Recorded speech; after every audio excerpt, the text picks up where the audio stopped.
तो इस मूवी के स्टार्ट में सन 1999 का ईयर दिखाया जाता है।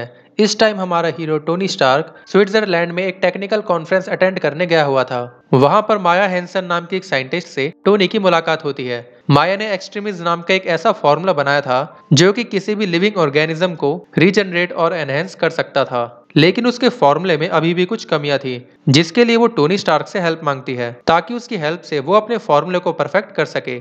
उसी रात माया से एल्ड्रिच किलियन नाम का एक साइंटिस्ट मिलता है। ये साइंटिस्ट टोनी और माया को अपनी कंपनी ज्वाइन करने का ऑफर देता है। टोनी उससे झूठ बोलता है कि वो उसकी कंपनी में इंटरेस्टेड है। उसका मन बहलाकर और उससे मिलने का झूठा प्रॉमिस करके टोनी वहां से चला जाता है। टोनी के इस बिहेवियर की वजह से एल्ड्रिच टोनी का दुश्मन बन जाता है। इसी के साथ टोनी माया का भी साथ छोड़ देता है, जिस वजह से माया भी उससे नाराज होकर एल्ड्रिच की कंपनी ज्वाइन कर लेती है और अपनी एक्सट्रीमिस्ट वाली रिसर्च को आगे बढ़ाती है। एल्ड्रिच एक अपाहिज इंसान था, लेकिन एक्सट्रीमिस्ट की वजह से वो ठीक हो जाता है और उसे बहुत सी पावर्स भी मिल जाती हैं। इसके बाद वो एक्सट्रीमिस्ट का यूज बहुत से दूसरे अपाहिज लोगों पर भी करता है, लेकिन जिनकी बॉडी इस फॉर्मूले के लिए सूटेबल नहीं होती, वो लोग इसकी वजह से बॉम्ब की तरह फट कर मर जाते हैं। इसके बाद से माया और एल्ड्रिच इस फॉर्मूले को और भी बेहतर करने के लिए बहुत मेहनत करने लगते हैं। दूसरी तरफ हमें दिखाया जाता है कि टोनी न्यूयॉर्क में लोकी के हमले के बाद से बहुत परेशान था और उसने अपनी सेफ्टी के लिए बहुत से न्यू एडवांस सूट भी बनाए होते हैं, लेकिन फिर भी उसे घबराहट के मारे दौरे पड़ने लगते हैं। दूसरी तरफ हमें अमेरिका में मैंड्रिन नाम का एक आतंकवादी दिखाया जाता है जो वहाँ बहुत तबाही मचा रहा होता है। इन हमलों में टोनी का फ्रेंड और एम्प्लॉय हैप्पी बहुत बुरी तरह घायल हो जाता है। इसकी वजह से वो कोमा में चला जाता है।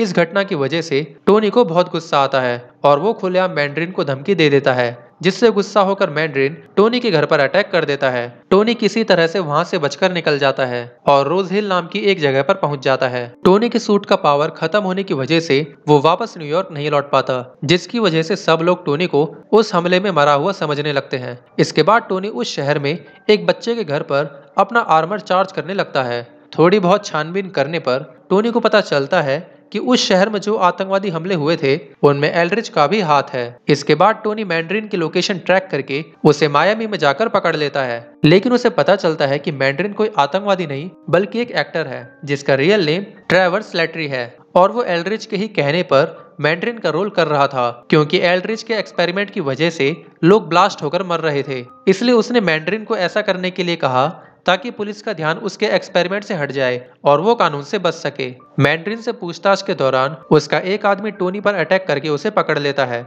दूसरी तरफ एल्ड्रिच पेपर पॉट्स को भी पकड़ लेता है और उसकी बॉडी में एक्सट्रीमिस्ट को इंजेक्ट कर देता है ताकि पेपर पॉट्स को बचाने के लिए टोनी एक्सट्रीमिस्ट की कमियों को दूर कर दे।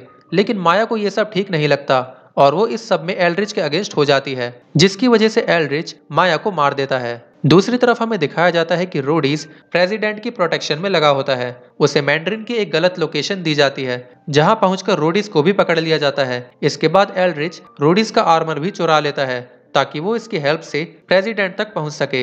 इस काम में वाइस प्रेसिडेंट भी उसका साथ दे रहा था, जिसके बदले में एल्ड्रिच उसकी बेटी को एक्सट्रीमिस्ट से ठीक करने वाला था और प्रेसिडेंट को मारकर वाइस प्रेसिडेंट को ही प्रेसिडेंट बनाने वाला था। अब क्योंकि ये न्यू प्रेसिडेंट तो एल्ड्रिच के ही साथ था, तो इस तरह से एल्ड्रिच इनडायरेक्टली अमेरिका पर भी राज कर सकता था। इसके बाद एल्ड्रिच अपने एक आदमी को रोडीज का आर्मर पहनाकर प्रेसिडेंट के पास भेजता है और उन्हें किडनैप कर लेता है। दूसरी तरफ हम देखते हैं कि टोनी और रोडीज एल्ड्रिच की पकड़ से छूट जाते हैं और उस जगह पर पहुंच जाते हैं जहां पर प्रेसिडेंट और पेपर पॉट्स को बंदी बनाकर रखा गया था। जैसे ही एल्ड्रिच प्रेसिडेंट को मारने ही वाला होता है, तभी टोनी अपने एआई प्रोग्राम जारविस की हेल्प से अपने सभी आर्मर्स को वहां बुला लेता है। इसके बाद वो सभी आर्मर उन बुरे लोगों को मारने लगते हैं। फिर रोडीज प्रेसिडेंट को लेकर वहां से चला जाता है। दूसरी तरफ हम देखते हैं कि पेपर पॉट्स बहुत ऊंचाई से आग में गिर जाती है। टोनी उसे बचाने की कोशिश करता है, लेकिन एल्ड्रिच उससे फाइट करने लगता है, जिससे टोनी पेपर पॉट्स को नहीं बचा पाता।